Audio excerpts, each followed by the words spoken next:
मकवानपुरको हेटौडा चुच्चे खोला नजिक गुड्दा गुड्दै बेपत्ता भएको बोलेरो 3 दिन बित्दासम्म भेटिएको छैन। त्यहाँको जमिनबारे भूगर्भ विभागको टोलीले अनुसन्धान थालेको छ। शुक्रबार दिउँसो हेटौडा उपमहानगरपालिका 16 र 17 को सीमा नजिकै गैरी गाउँमा ना 4 च 4833 नम्बरको बोलेरो सडकमा भाँसिएको थियो। गाडी बेपत्ता भएको ठाउँमा जेसीबी लगाएर खोज्दा समेत फेला नपरेपछि हेटौडा उपमहानगरपालिकाको समन्वयमा विभागमा भूगर्भविदको टोली अध्ययनका लागि पुगेको छ।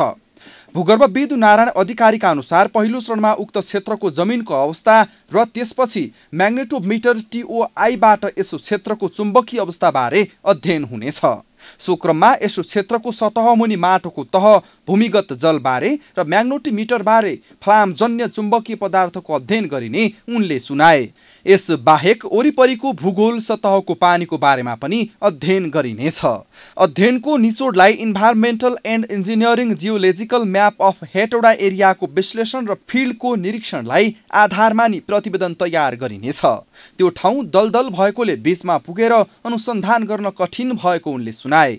पोखरी बनेको क्षेत्र छेउमा बसेर नै अनुसन्धान गर्नुपर्ने बाध्यता छ, अधिकारीले भने।